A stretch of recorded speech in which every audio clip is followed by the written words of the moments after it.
సంక్రాంతి సందర్భంగా sweet and kite festival, hot air balloons, drone show నిర్వహిస్తుంది తెలంగాణ ప్రభుత్వం.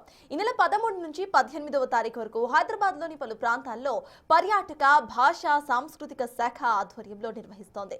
ఈ నెల 13 నుంచి 15వ తారీఖు వరకు పరేడ్ గ్రౌండ్స్, బతుకమ్మ కుంట, తమ్మిడికుంట, బుమ్రగ్ ద్వాలా, ఇక నల్ల చెరువు ప్రాంతాల్లో కైట్ అండ్ స్వీట్ ఫెస్టివల్స్ ను నిర్వహిస్తోంది గవర్నమెంట్.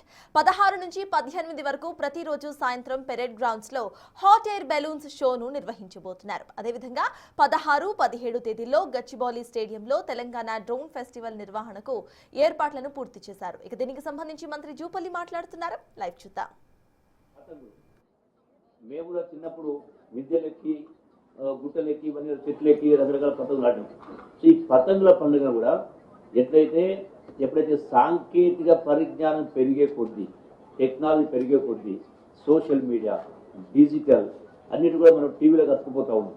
బట్ బేసిక్గా మనకు ఉన్నటువంటి సంస్కృతిని వాటిని మళ్ళీ వెలికి తీస్తూ మళ్ళీ పునఃప్రారంభించే విధంగా మళ్ళీ ఆ కల్చర్ను రెస్టోర్ చేయడం కోసమనే ఈ యొక్క కైట్ ఫెస్టివల్ కూడా ప్రతి సంవత్సరం కూడా మన తెలంగాణ రాష్ట్రం ఆ యొక్క టూరిజం కల్చర్ శాఖ ద్వారా దాన్ని కూడా పెద్ద ఎత్తున చేస్తాను. అందులో భాగంగా ఈ సంవత్సరం కూడా ఎట్లయితే మన సంస్కృతి, మన సాంప్రదాయం అతిథి దేవో భవ అంటే వచ్చిన వాళ్ళను మనకు ఆతిథ్యం ఇవ్వాలి. సో అందులో భాగంగానే ఈ యొక్క కల్చరల్ ఈ యొక్క కైట్ ఫెస్టివల్ కూడా పెద్ద ఎత్తున నిర్వహించే కార్యక్రమం చేస్తా ఉన్నాం. అది మన పరేడ్ గ్రౌండ్స్, సికింద్రాబాద్ పరేడ్ గ్రౌండ్స్లో పెద్ద ఎత్తున చేసే ఏర్పాటు చేస్తాను. అందులో ఈ జరిగేటువంటి ఉత్సవంలో ఈ యొక్క పతంగులు తెచ్చేవాళ్ళు వివిధ దేశాలకి, అంటే ఇండోనేషియా కావచ్చు, ఆస్ట్రేలియా కావచ్చు, స్పెయిన్ కావచ్చు, రష్యా కావచ్చు, అల్జీరియా, సింగపూర్, ఇప్పుడు చాలా దేశాల నుంచి నిష్ణాతులు, అంటే కొత్తగా వాళ్ళు అంటే ముచ్చట గొలిపేటువంటి అత్యంత ఎత్తుకు ఎగిరే విధంగా, అత్యంత బరువైన కానీ మళ్ళీ అత్యంత ఎత్తుకు ఎగురుతాయి. సో వాటన్నిటిని కూడా మన రాష్ట్ర ప్రజలకు చూపించడం కోసం వాటిని కూడా మన లెవెల్లో కూడా నేను ఆల్రెడీ ఈ మధ్యలో మా అధికారులు కూడా విశ్లేషణ జరిగింది.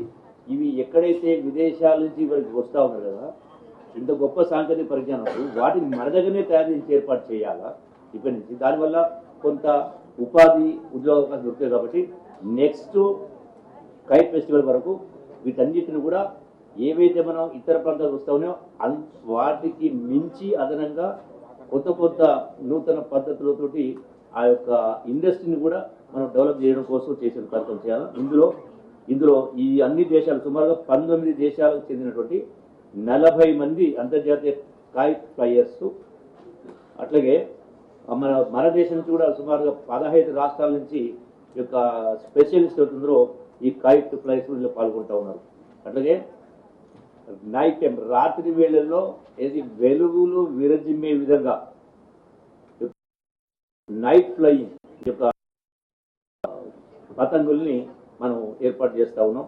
అట్లాగే మన సంస్కృతిని ప్రోత్సహించే విధంగా ఈ యొక్క సాంప్రదాయ కళారూపాలు, ఎందుకంటే వివిధ రకాల కళారూపాలు ఉన్నాయి. ఆ కళలు కూడా మనకు వారసత్వ సంప్రదాయం వచ్చినటువంటివి, రకరకాల విన్యాసాలు, రకరకాల ఆర్ట్ ఫామ్స్ ఇవన్నీ ఉన్నాయి. సో వాళ్ళకు కూడా పాపం అందులో కూడా చాలా పేదవాళ్ళు ఉన్నారు.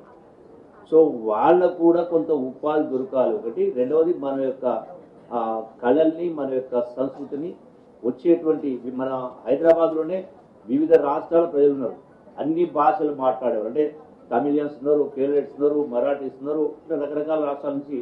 సో వాళ్ళందరికీ కూడా మన యొక్క కల్చర్ను, మన యొక్క ఆటపాటలు చూపిస్తూ, అట్లాగే ఆయా విభిన్న రాష్ట్రాలకు సంబంధించినటువంటి కళలను కూడా ప్రదర్శించి ఏర్పాటు చేసి ఒక సంక్రాంతి పండుగను ఒక గొప్పగా వైభవంగా ఈ యొక్క పండుగ నిర్వహించడం కోసం ఇవన్నీ కూడా ఏర్పాటు చేస్తాను. ఇందులో వీటితో పాటు కళతో పాటుగా మనకు స్వీట్స్, కైట్ ఫెస్టివల్ కూడా స్వీట్ ఫెస్టివల్, అంటే ఇన్ని రాష్ట్రాలకు సంబంధించినటువంటి సుమారుగా 1000-1200 రకాల స్వీట్స్ను వివిధ రాష్ట్రాల వాళ్ళకు తయారు చేసి అక్కడ వాళ్ళు అంటే ఆ విభిన్న రుచులు చూపించే ఏర్పాటు చేస్తారు. కాబట్టి దీనిలో అందరూ పాల్గొనే కార్యక్రమం చేయాలి. దాంతో పాటుగా ఈ చేనేతకు సంబంధించినటువంటి వచ్చేటువంటి